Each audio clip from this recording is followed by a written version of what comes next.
Iniciamos la tercera charla.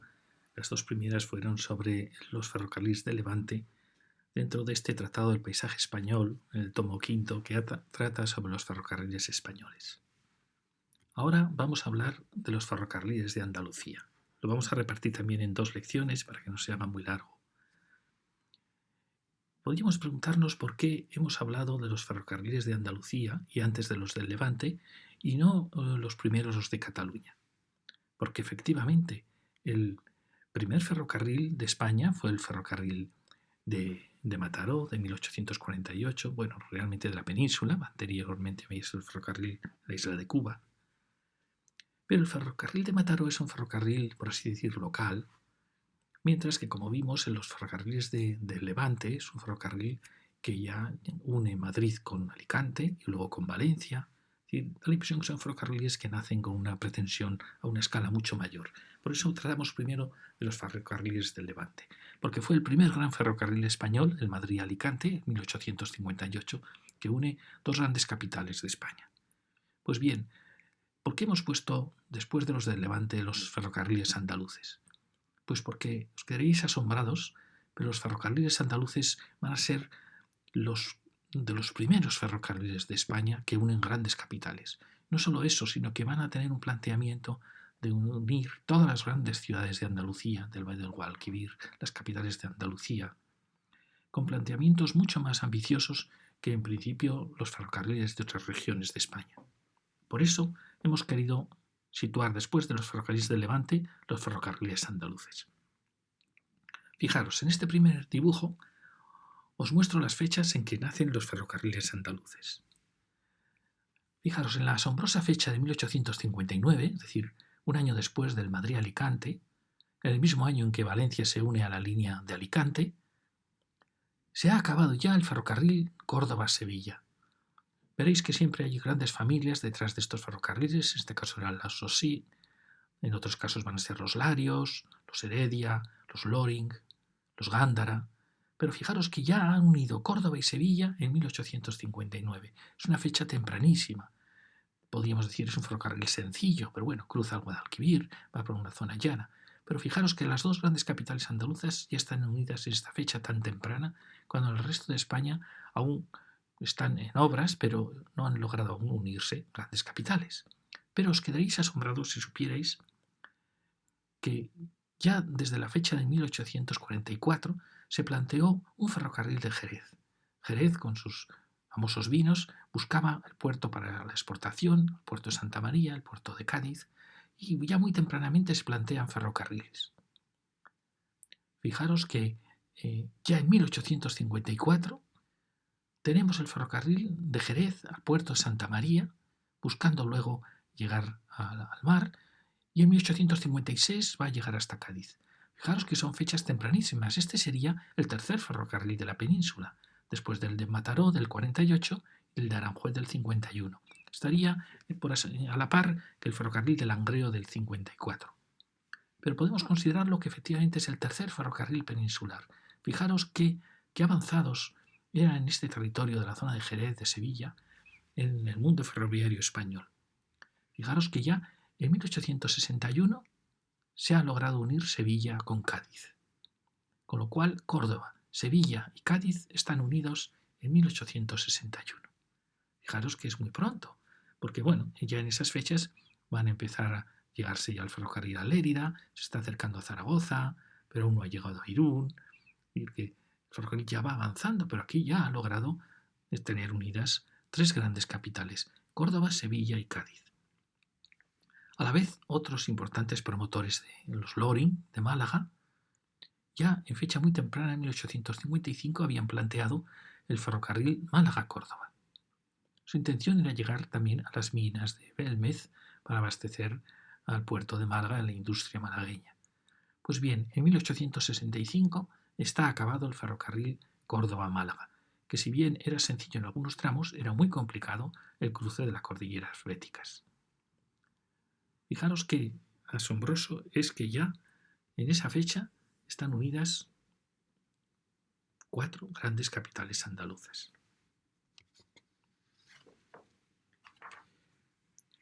Fijaros, como digo, Era asombroso el ferrocarril andaluz. En 1865, como os digo, ya une sus grandes capitales. Era quizá la región hispana para esa fecha más estructurada, más adelantada realmente en cuanto al ferrocarril. Fijaros que alguna línea, como la Córdoba-Málaga, era compleja, como hemos dicho, en su descenso a Málaga. En 1874, aunque se había empezado muy pronto, se había empezado en 1865, pero va a aparecer el Marqués de Salamanca, la poderosa MZA, Madrid, Zaragoza, Alicante, que va a tratar de competir por la concesión del Granada que se unía en Bobadilla a la línea de Córdoba-Málaga. Esa competencia de MZA va a retrasar las concesiones, va a retrasar las obras. Por eso es una pena que, pudiendo haber llegado a Granada el ferrocarril prácticamente casi en 1865-66, se retrasó hasta 1874. Da la impresión que el ferrocarril en su llegada a Granada tiene alguna maldición. Fijaros que lo mismo ha pasado con el AVE, lo mucho que ha tardado en llegar a Granada, cuando era un recorrido realmente muy sencillo para llegar desde Bobadilla hasta Granada. Es decir, que las especulaciones del Marqués de Salamanca han influido mucho en retrasar los ferrocarriles en toda esta zona del Genil. Fijaros que también en 1880 el ferrocarril, también retrasado por luchas y competencias, empezado por los ingleses, en 1880 va a por fin unir con Huelva. Y un dato muy importante va a ser la llegada del ferrocarril a Córdoba procedente de MZA en 1865, que sí procede de la línea MZA. Fijaros que en 1881 otro ferrocarril promovido por empresarios andaluces va a plantear el Linares Puente Genil. Fijaros que aquí va a suceder algo muy importante, y es que el MZA va a hacerse dueña de la línea, es dueña de la línea Córdoba, luego veremos cómo nace esta línea, y luego en 1875 va a comprar la línea Córdoba-Sevilla.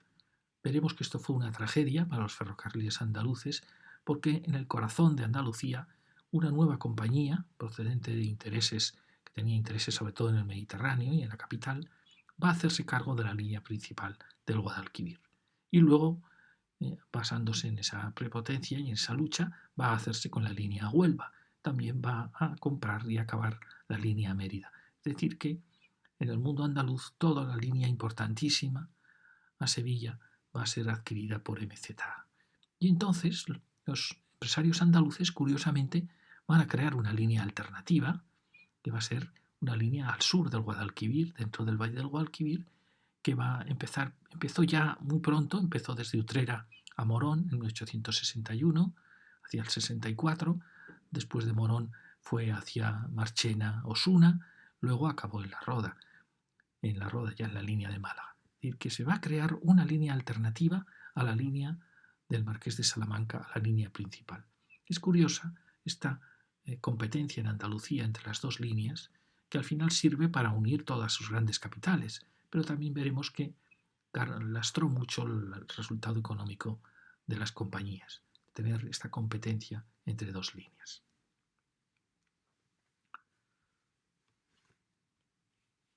Y como veis, lo que hemos comentado, luego hablaremos de la línea que se dirige hacia Granada-Murcia y la línea Linares-Almería, que empezará a estructurar todo el oriente andaluz. Como digo, esa competencia entre andaluces y MZA va a ser uno de los elementos fundamentales en la historia de los ferrocarriles andaluces. Fijaros que MZA, luego veremos por qué llegó a Córdoba en esa fecha. MZA ha logrado, que había llegado en el año 58 a Alicante, luego hizo la línea hacia Ciudad Real, y a partir de esa línea hacia Ciudad Real va a trazar la línea Andalucía, un objetivo que lo tenía ya casi desde el comienzo, tras trazar la línea Alicante. Va a llegar a Córdoba en 1865. Es muy probable que los empresarios andaluces no hubieran tenido quizá capital para haber trazado esta gran línea, que dependía siempre de la línea de Alicante, que era de MZA. Entonces, de esta manera, es natural que MZA llegara hasta Córdoba. Pero fijaros cómo al llegar a Córdoba encontró a los empresarios andaluces que controlaban las líneas de Córdoba-Sevilla, controlaban las líneas Sevilla-Cádiz, habían empezado los ingleses a construir la línea Sevilla-Huelva, los andaluces con Loring controlaban la línea Córdoba-Málaga, estaba en ejecución la línea Utrera-Osuna, Osuna-La Roda, se acabó en el año 79, estaba acabada la línea de Granada, es decir, que el mundo andaluz de los empresarios andaluces tenían además la línea de Belmez, que luego enlazaba con la línea de Ciudad Real, Badajoz, Lisboa, que era una línea que era competencia de la MZA y que luego logró la conexión con Madrid para hacer también la competencia MZA. Es decir, que fijaros que había una importantísima posibilidad de conexión, de creación de una poderosa compañía de ferrocarriles andaluces que unía todas sus grandes capitales, que estructuraba el Valle del Guadalquivir y que además tenía una conexión independiente de la conexión de MZA con la capital, con Madrid y con Lisboa. Fijaros lo importantísimo que era esto, Andalucía unida a Lisboa y unida a Madrid. Pero se estableció tal competencia tremenda entre estos empresarios andaluces, que luego crearían la sociedad de los ferrocarriles andaluces en 1877, y MZA, que MZA al final acabó adquiriendo la Córdoba-Sevilla. Esto fue, como he dicho antes, el talón de Aquiles de las compañías andaluzas. ¿Por qué MZA pudo comprar a Golososí la línea Córdoba-Sevilla? Pues precisamente por estas luchas locales. La culpa de que esto sucediera, es decir, que MZA acabara acaparando la línea principal del Guadalquivir, fue que cuando se había creado el Sevilla-Cádiz, 1861, y es una línea poderosa, esa línea estaba en lucha con el Sevilla-Córdoba. Sevilla-Córdoba tenía una estación en Plaza de Armas, Cádiz-Sevilla tenía una estación en San Bernardo. Entonces había discrepancias entre las dos compañías por si se unían sus dos estaciones, es decir, había una especie de competencia entre ellas, competencia absurda, porque la unión de ambas hubiera sido muy buena para Andalucía. Fue esa competencia con este mundo que luego acabó comprando esta línea precisamente Loring, los empresarios de Málaga, de la línea Córdoba-Málaga. Yo creo que en la raíz de esa competencia está que los OSI vendieran la línea a MZA. Cierto que al tener esa competencia, al tener hostilidad hacia el sur, esta línea acababa tomando, prestando materiales de MZA. Es decir, que en cierta manera MZA está posicionando ya para adquirir esta línea. No sabemos bien qué pasó, probablemente los expertos lo sepan las conversaciones que hubo, lo que pudo suceder, la intención de MZA incluso de haber comprado todos los ferrocarriles andaluces, pero el caso es que MZA se hizo con esta línea. Yo creo que esto fue uno de los puntos, como he dicho antes, críticos en la historia de los ferrocarriles andaluces, que podían haber tenido una red muy poderosa, casi la tercera red del país. Estaba la red de Norte, que acabó adquiriendo los ferrocarriles catalanes, los ferrocarriles navarros. Estaba la red de MZA, que tenía todo el Levante, desde Madrid hasta Alicante, tenía ya la línea Samurcia-Cartagena, que estaba conectando ya también con Cataluña, y hubiese existido una tercera compañía, que hubiera sido la de andaluces, quizá unida con la compañía de Badajoz de Lisboa, es decir, que habría tenido potencia suficiente una tercera compañía, que representaba en cierta manera Andalucía. Como he dicho, fijaros si andaluces con sus propias líneas, sin necesidad de crear líneas alternativas, que fueron las que luego lastraron un poco su economía, hubiese tenido las conexiones de Córdoba, con Sevilla, con Huelva, con Jerez, Cádiz, luego Jerez unió a Sanlúcar, con Málaga, Granada, con Belmez, Almorchón. Almorchón capturaba la línea Lisboa, Badajoz, Ciudad Real, y luego Ciudad Real había hecho la línea Madrid con la estación de Delicias.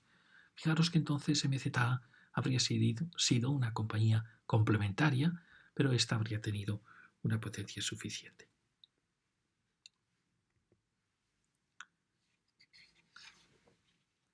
Aún así, fijaros que A pesar de la tragedia que supuso para los ferrocarriles andaluces la pérdida del Córdoba-Sevilla y también del Sevilla-Huelva, que lo acabó comprando MZA y acabándolo, del Mérida-Sevilla, que también lo acabó comprando MZA para acabarla, es decir, MZA acabó controlando todo el valle del norte del Guadalquivir. A pesar de ello, los empresarios andaluces reaccionan y crean la Compañía de Ferrocarriles Andaluces en 1877 y van comprando las líneas que estaban en manos de empresarios locales. Así ya Loring, que habían comprado la línea Sevilla-Cádiz, estaba también el Jerez-Sanlúcar. Luego van comprando las líneas Utrera-Morón, Marchena-Osuna. Plantean, en 1875 ya llegan a Osuna. Plantea Loring también llegar de Osuna a La Roda, enlazando con la línea de Córdoba-Málaga, que era de él también. Se plantea la línea Puente Genil-Linares para acabar de unir todo el sur del Valle del Guadalquivir. Tienen la línea Córdoba-Belmez, va desde las minas de Belmez hasta el puerto de Málaga. Plantean también una línea alternativa a esta Córdoba-Sevilla de MZA con el Marchena-Écija-Córdoba, con la cual también lo completan. Es decir, fijaros cómo se está creando una línea alternativa a la gran línea de MZA. Parte de estas líneas que va adquiriendo andaluces, parte se ve claramente que quizá no lleguen nunca a ser rentables, como estas pequeñas líneas del sur del Guadalquivir, la línea Granada, que siempre fue una línea deficitaria, y luego va a comprar la línea de una compañía de ferrocarriles de caminos de hierro del sur de España, que era otra línea andaluza, con capital también extranjero, que era la línea Linares-Almería. Con lo cual, todas las capitales andaluzas estaban ya unidas. Andaluces compró esa línea, que fue una línea que le ocasionó muchas pérdidas, porque era una línea compleja, con grandes pendientes. Pero fijaros la loable intención de unir todas sus capitales con líneas alternativas a las líneas de la gran compañía del Marqués de Salamanca. Solamente Huelva quedó fuera de esa influencia de los ferrocarriles andaluces. Fijaros qué apasionante. Luego es importante también que Andaluces compró también la línea de Algeciras a unos empresarios ingleses que la habían construido. Fijaros que aquí hay un tema que se ha discutido mucho y es que uno de los problemas que tenían los andaluces es que al haber sido compañías locales no hubo un planteamiento quizá global. Se dice, por ejemplo, por qué esta línea no enlazó precisamente en Bobadilla con la línea de Granada, o lo mismo la línea de Jaén Puente. Fijaros que aquí hay tres enlaces distintos para una, podrían quizá haber sido un único enlace para estas líneas. Quizá estos eran muy difíciles, pero por lo menos esta podía haber enlazado. También aquí se plantea un tema muy delicado y es por qué no se llegó a acabar nunca una línea costera. Es decir, fijaros el esfuerzo que es hacer esta línea Algeciras, porque nunca se logró completar un Cádiz-Algeciras o un Málaga-Algeciras, que se empezaron, que hubo proyectos de Chiclana, pero nunca se acabó. Dicen que había un tema estratégico que se creía que para ir los piezas, elementos, las bases militares de Cádiz, de Cartagena, en vez de unir por la costa, que podía estar sometida a bombardeos desde el mar, se prefería tener una línea, que pudo ser esta, que iba a ir luego, sería la Granada-Murcia, Cartagena, que fuese por el interior, es decir, alejada de la costa. Sin duda algo de eso debe haber para que con esta densidad de líneas del Guadalquivir no se lograra una línea por la costa.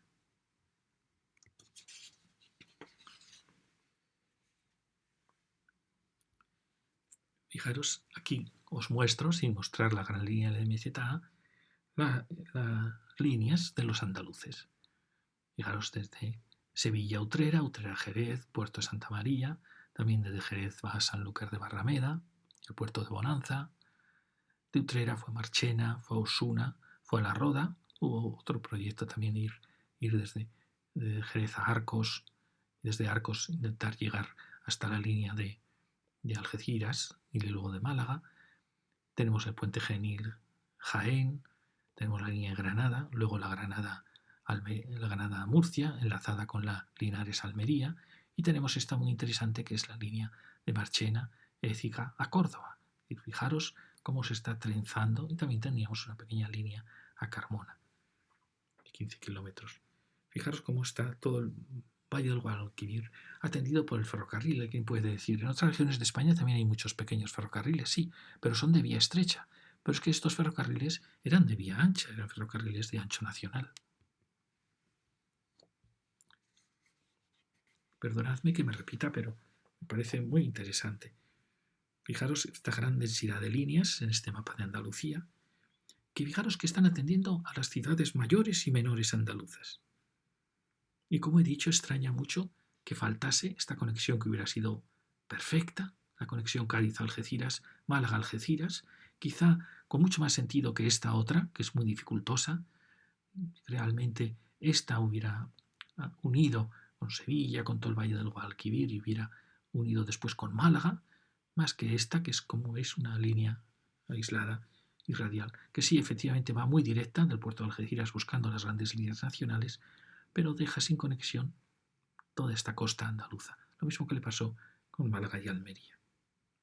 Como he dicho, da la impresión como si la cordillera penibética, frente a esta densidad de líneas que hay en el Guadalquivir, hubiera logrado muchos problemas para las conexiones, por así decir, borde de las capitales andaluzas.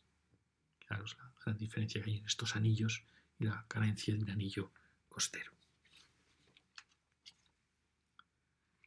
Y ahora, acabando ya esta lección, para no hacerme muy largo, vamos a tratar, luego trataremos en la segunda lección de los ferrocarriles de vía estrecha andaluces, también la trataremos del AVE andaluz, que es un tema importantísimo y actual.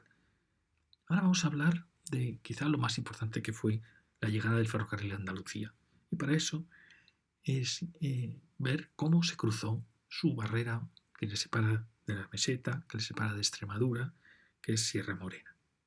Fijaros que Sierra Morena, a pesar de su fragosidad, ha sido cruzada 7 veces. Es quizá una de las cordilleras españolas con más conexiones. Fijaros que es cruzada con gran sencillez cuando se toma la dirección suroeste-noroeste de sus valles. Por ejemplo, en la línea Córdoba-Belmez-Almorchón, que sigue, de cierta manera, a pesar de algunos puntos críticos al cruzar en su punto final, sigue la dirección de sus ríos, de sus valles, que en Sierra Morena siguen esta dirección. O, por ejemplo, el Villanueva-Zafra, que es en la conexión Sevilla-Mérida, que también baja en esa misma dirección por sus valles. Fijaros que la primera línea que cruzó Sierra Morena, luego vamos a ver la de ella, es la línea de la línea Alicante, la MZA, del Marqués de Salamanca, que partió de Manzanares y de ahí se dirigió hacia Despeñaperros para llegar a Linares y para llegar a Córdoba. Esa fue la primera que en 1865 logra cruzar la cordillera, por un punto muy muy complicado como era Despeñaperros. Fijaros que luego la línea Córdoba-Belmez-Almorchón se empieza, ya desde muy pronto, empezó ya por los ferrocarriles de Málaga, a recordar el Córdoba-Málaga de 1865, y los malagueños querían llegar a las minas de Belmez.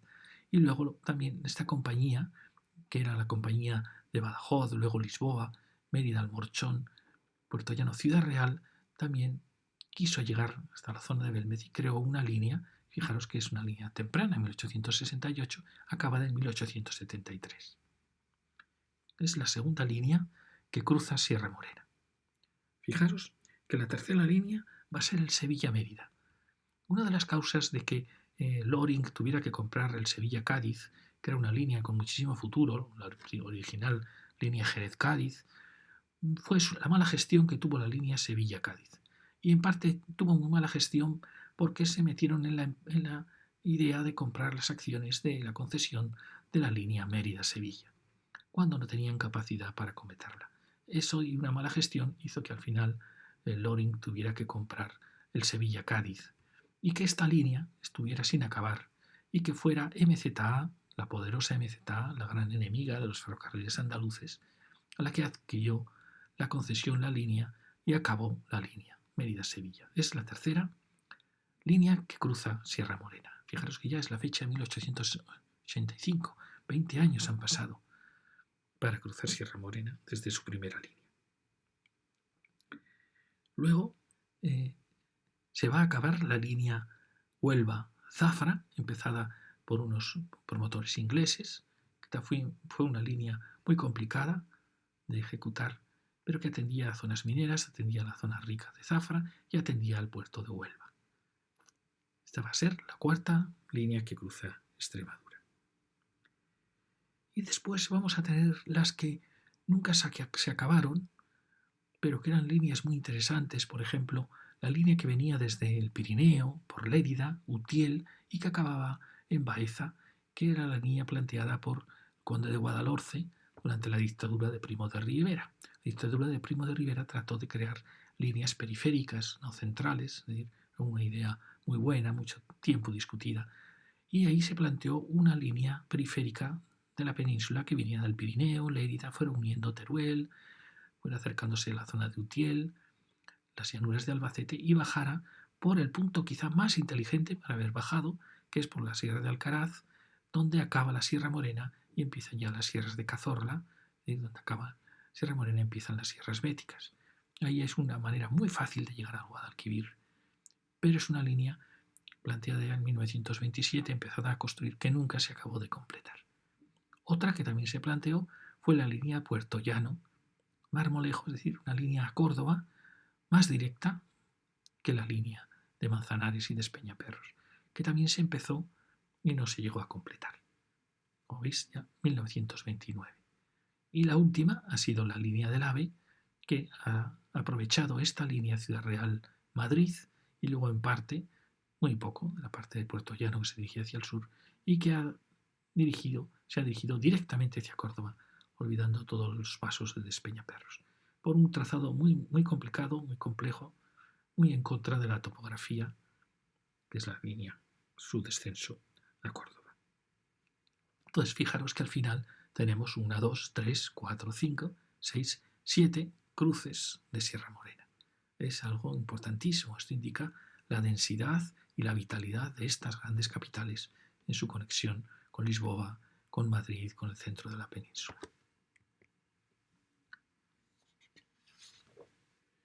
Fijaros que hemos dicho que el trayecto más sencillo para el cruce de Sierra Morena es sin duda el de Alcaraz, en la línea Baeza-Utiel, Lérida, Teruel, Lérida, Pirineo. Ese era el tramo más sencillo, porque allí ya no está Sierra Morena. Sierra Morena ha acabado y antes de empezar las grandes sierras béticas, con Cazorla Segura, está Alcaraz y hay un valle perfecto para descender por allí. El siguiente fue Córdoba-Belmez, como hemos dicho, que es una línea que subía muy fácil por los valles en la dirección hacia el noroeste. Lo hemos visto, el Sevilla-Mérida, que también tomó esa misma dirección, el Huelva-Mérida más complejo, atravesando sierras complicadísimas, todas las sierras onubenses, y luego teníamos las propuestas de, como hemos dicho, la que iba a Montoro, la de Puerto Llano, el AVE, que prácticamente podemos decir que baja sesgadamente a toda la cordillera, y también pues la famosa línea de Despeñaperros, que es la que ha dado fama al cruce de Sierra Morena. Pero ¿qué creemos? Todas estas fueron líneas, de cierta manera, menores, que no lograron atrapar grandes tráficos. Y fue la línea de Despeñaperros la que tuvo el mayor tráfico de mayor importancia. Entonces podemos preguntar, ¿por qué Despeñaperros? ¿Por qué ese punto tan complejo para cruzar la sierra? Pues fijaros, todo va a nacer del ferrocarril a Levante. Y todo va a nacer del primer ferrocarril, después del de Mataró, el segundo ferrocarril de España, que es el ferrocarril Aranjuez, en 1851. En principio se dice que era para el veraneo de la corte en la ciudad de Aranjuez. Pero esta decisión es importantísima. ¿Por qué? Porque el ferrocarril se aleja ya de Toledo. Fijaros que la primera línea que se plantea para Andalucía, cuando se habla al comienzo del ferrocarril español en llegar a Andalucía, se dice que la línea Andalucía será la misma línea de Extremadura que luego se separará hacia Extremadura. Es decir, que se planteaba ya en las cercanías de Toledo. Pero los montes de Toledo creaban una gran frontera, por lo cual se optó al final porque la línea de Extremadura se dirigiese por Talavera y la línea de Andalucía bájase por Toledo. ¿Pero qué pasó? Que se había adelantado esta propuesta de la corte de llegar al ferrocarril a Aranjuez y que el marqués de Salamanca la adquirió para desde aquí trazar su intención, que era el ferrocarril al Levante. Ferrocarril que él hubiera querido a Valencia, pero fue primero a Alicante porque en Valencia ya habían surgido, con el marqués del Campo, grandes iniciativas de los valencianos, lo vimos en las lecciones anteriores, que ya plantearon Valencia-Játiva para llegar hacia Madrid, a la línea de Madrid. Eso es lo que va a provocar que esta línea, que se empieza a dirigir hacia el sur, pensando siempre en el Levante, llegue hasta Alcázar de San Juan y por Albacete Almansa llegue hasta Alicante, la primera unión de grandes capitales, la primera línea importante del ferrocarril español, 1858, unida en 1859 a Valencia. Va a ser esta decisión de llegar hacia el Levante a partir de Aranjuez, decisiones como vemos casi sorpresivas, casi anécdotas, las que se han tomado estas, las que van a influir en el camino de Andalucía. ¿Por qué? Porque a partir de aquí, de la línea de Alcázar de San Juan, MZA va a plantear llegar a Ciudad Real. MZA estaba planteando ya apuntar hacia Lisboa, hacia el Atlántico. Entonces MZA va a trazar la línea Manzanares en 1860 y en 1861 va a llegar a Ciudad Real. Y fue entonces, desde Manzanares, cuando se dio cuenta, o quizá ya lo estaba en esa intención, que era un punto perfecto para enlazar con Andalucía, por la cercanía ya por las llanuras primeras de la Mancha y a pesar de la dificultad de Peñaperros. Fue esta decisión, en cierta manera, una primera decisión Aranjuez, una segunda decisión Alicante, una tercera decisión Ciudad Real, la que provocó el paso por Manzanares y la que provocó la entrada en Andalucía por Despeñaperros. Y es curioso, una suma de 4 decisiones. Antes se había planteado que desde Villarrobledo esta línea hubiese enlazado con Andalucía, por la donde nosotros decimos, que es por la zona de Baeza, por donde acaba Sierra Morena, por la zona de Alcaraz. Hubiera sido mucho mejor, pero efectivamente la línea daba mucha vuelta, pero a la vez hubiera atendido las cercanías de Jaén, hubiera estado ya más cerca de Almería, habría sido una línea mucho más integrada de Andalucía que esta línea, que aunque en cierta manera comprende más Andalucía que lo que luego hizo el AVE, que vemos el AVE despreció totalmente la mitad de Andalucía. Sin embargo, esta se planteó como la línea más directa y por eso se tomó el paso de Despeñaperros, que era un paso realmente complicado. O sea que ese fue el origen de esa línea. Aquí hay quien dice que Despeñaperros es engañoso porque efectivamente hay una dificultad en el paso del desfiladero, pero es muy sencillo en su primer tramo y luego es verdad que lo bueno que tiene Despeñaperros es que es desde las alturas de La Mancha, el Muradiel a 800 metros, va suavemente descendiendo hacia el Guadalquivir. Fijaros que Linares está a 400, Andújar está a 200, Montoro está a 200 y Córdoba está a 100. Es decir, que es una muy suave descenso. Mientras que el AVE cayó en la trampa, bueno, aparte que el AVE, lo hablaremos luego, el AVE no pensó en Andalucía, es un capricho realmente, es decir, vamos a unir Madrid con Sevilla, sin ningún sentido, sin ningún motivo, sin que fuera la línea más tráfico del español, sin pensar en que esta línea podía haber atendido a Andalucía, o podía haber ayudado a atender el Levante, o podía haber ayudado a atender Toledo. No, solo se pensó en una línea directa Madrid-Sevilla. Incluso prácticamente tampoco pasó por Córdoba por casualidad, si no lo hubieran hecho recta a Sevilla. Fijaros el desprecio para toda la Andalucía oriental que esta línea supone. Pues esta línea cae en la trampa de estas fáciles, la zona de las fáciles llanuras de la meseta de los Pedroches, pero está a 700 metros y luego tiene que bajar con una enorme pendiente hasta Córdoba a 100 metros y tiene que hacerlo atravesando todas las cordilleras que van en sentido contrario.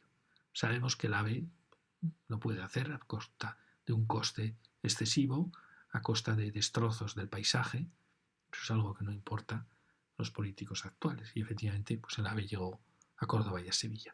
Pero sin ninguna duda esta línea, o incluso la línea, como decimos, de Alcaraz, eran líneas más integradoras que unían más ciudades de Andalucía, que permitían luego de aquí permitieron unir con Almería, permitieron llegar a Jaén, permitieron unir con la línea de Granada, es decir, permitían la línea de conexiones con Murcia, es decir, son líneas más integradoras que toman Andalucía desde su comienzo y van uniendo Andalucía. No son líneas diagonales sesgadas directas, nacidas de un planeamiento centralista, tan centralista de Madrid como tan centralista puede ser de Sevilla. Esto lo mostramos en esta sección, porque descender Sierra Morena es descender de la placa ibérica, que tiene unas altitudes de 800-700 metros en La Mancha, es decir, a una altura enorme, descender al valle del Guadalquivir, que el Guadalquivir es un foso muy profundo que va desde los 400 metros de Úbeda a los 300 de Linares, 200 de Montoro y 100 de Córdoba, y a los 10 metros de Sevilla, es decir, es bajar desde 800 al nivel del mar prácticamente en Sevilla. Y esto es una enorme pendiente. Y además, como el río Guadalquivir, por la geología de España, el río se arrimó, la falla donde acaba la placa ibérica, se arrima a Sierra Morena, eso aún provoca mayor hundimiento en esta zona del Valle del Guadalquivir, justo al pie de Sierra Morena. Por eso los trazados, como digo, orientales son los trazados que van más suaves, que llegan a 300 metros en Linares y de ahí van descendiendo el río poco a poco, frente a los trazados rectos, como puede ser el del AVE, que baja con muchísima pendiente para pasar casi de 800 metros, 700, a los 100 de Córdoba.